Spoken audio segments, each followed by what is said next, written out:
ஆறுமுகத்துக்கு வந்து எல்லாமே பார்த்து பார்த்து செஞ்சிட்ருக்காங்க. நம்ம வந்து பைரவி பைரவி எல்லாத்தையும் செய்கிறத பார்த்துட்டு ஆறுமுகம் அப்படியே நெகிழ்ச்சி அடைகிறாரு. அடுத்து வந்து பைரவி கிட்ட ஆறுமுகம் மனசு கஷ்டப்பட்டு பேசிகிட்டு இருக்காரு. ஏன் தான் என் தம்பிக்கு இவ்வளோ கஷ்டமோ தெரில, அந்த ஸ்னேகா நிம்மதியாகவே என் தம்பியை வாழ விட மாட்டா போல் இருக்கு அப்படின்னு சொல்லிட்டு பேசிகிட்டு இருக்காரு. உங்கள் தம்பி பண்ண பாவம் அப்படியே அவர் பண்ண பாவத்துக்கு அவர் அனுபவிச்சு தான் ஆகணும்.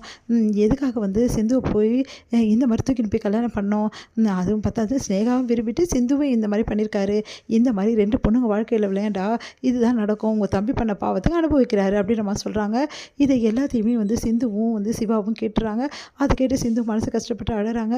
சிவா கிட்ட வந்து எல்லாரும் உங்களை வந்து ரொம்ப மோசமாக நினச்சிட்ருக்காங்க, ரொம்ப மோசமாக பேசுகிறாங்க, என் கூட பிறந்த தங்கச்சி உங்களை இப்படி பேசுகிறா, என்னால் இதெல்லாம் பார்க்கவே முடியல, அதனால் நான் முடிவு பண்ணியிருக்கேன் டாக்டர், எப்படியாவது வந்து எல்லாருக்கிட்டையும் உண்மையை சொல்லிட்டு போகிறேன், இதுக்கப்புறம் நான் மறைக்க போகிறது இங்கே பாரு சிந்து, நீ என்ன நடந்தாலும் சரி நீ எந்த உண்மையும் சொல்லக்கூடாது, அப்படி நீ சொன்னீங்கன்னா அப்புறம் பெரிய பிரச்சனை விளைவுகள் அதிகமாகும், அதனால் ப்ளீஸ் எதுவாக இருந்தாலும் நான் பார்த்துக்கிறேன், நீ கவலைப்படாத அப்படின்றாரு.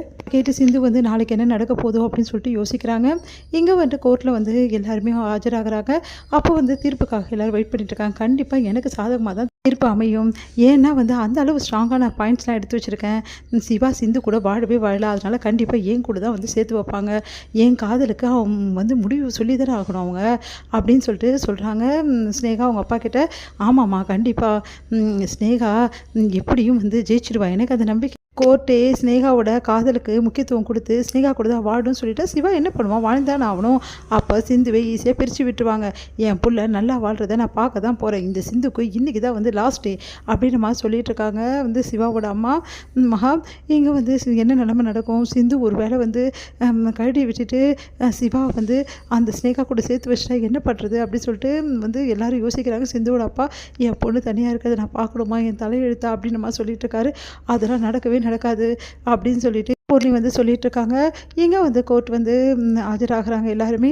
அப்போ வந்து இந்த நடந்த விஷயத்தை எல்லாத்தையுமே மேடம் நீங்கள் கேட்டிருப்பீங்க, இந்த மாதிரி சிந்துவும் சிவாவும் வாழவே வாழலை, அதே மாதிரி வந்து ஸ்னேகாவை தான் சிவா வந்து லவ் பண்ணியிருக்காரு, அப்போ ஏமாத்திருக்காரு, இந்த சூழ்நிலையில் சிவா வந்து ஸ்னேகாவை ஏற்றுக்கணும், அதுதான் எங்களோட வந்து முடிவு அப்படின்ற மாதிரி சொல்கிறாங்க. நீங்கள் என்ன சொல்கிறீங்க சிவா அப்படின்னு சொல்லிட்டு ஆள் கேட்குறாங்க. அதுக்கு சிவா எந்த மறுப்பு தெரிவிக்காதால, சிவா மறுப்பு தெரிவிக்காதால ஸ்னேகா கூட வாழணும்னு சொல்லிட்டு அப்படின்னோடனே, மேடம் நீ என்ன நடந்தாலும் சரி நான் ஸ்னேகா கூட வாழ முடியாது அப்படி சொல்லிட்டு சிவா சொல்கிறாரு. அதை கேட்டு அதிர்ச்சி அடைகிறாங்க நீதிபதி. நீங்கள் என்ன சொல்கிறீங்க, ஆமாம் என்னால் ஸ்னேகா கூட வாழ முடியாது, ஸ்னேகாவோட காதல் உண்மை கிடையாது அப்படின்னு சொல்லிட்டு சொன்னோன்னே அப்படியே அதிர்ச்சியாக ஸ்னேகா பார்க்குறாங்க. நீங்கள் என்ன சொல்கிறீங்க, நீங்கள் ஸ்னேகா விரும்புனீங்கன்னு தான் சொன்னீங்க.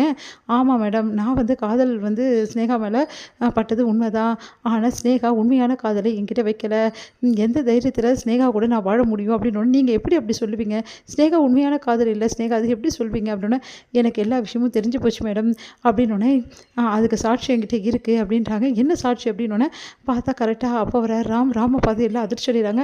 மேடம் என்னோடய பேர் ராம் மேடம், என்னோடய ஃப்ரெண்டு வந்து சாம தான் வந்து ஸ்னேகா வந்து உயிருக்கு உயிராக லவ் பண்ணால் 3 வருஷம் இல்லை, நான் வந்து டாக்டர் லவ் பண்ணால அதுக்கு முன்னாடி லவ் பண்ணது மேடம், அப்போது ரொம்ப விரும்பினாங்க 2 பேரும், டாக்டர் வந்து ரொம்ப நல்லா தொழிலில் நல்லபடி முன்னுக்கு வராதுன்னு சொல்லிட்டு அவங்க அப்பாவும் ஸ்னேகாவும் சேர்ந்து என் ஃப்ரெண்டை வந்து அடித்து போட்டு இந்த மாதிரி நிலைமைக்கு கொண்டு வந்துட்டாங்க. இப்போ என் ஃப்ரெண்டு ரொம்ப உயிருக்கு போராடிட்டு இருக்கான், இதுக்கெல்லாம் காரணம் இந்த ஸ்னேகா தான், உண்மையிலே ஸ்னேகா வந்து டாக்டரை உண்மையாகவே விரும்பலை, இதுதான் மேடம் உண்மை அப்படின்னு சொல்லிட்டு எல்லாத்தையும் எடுத்து சொல்கிறாரு.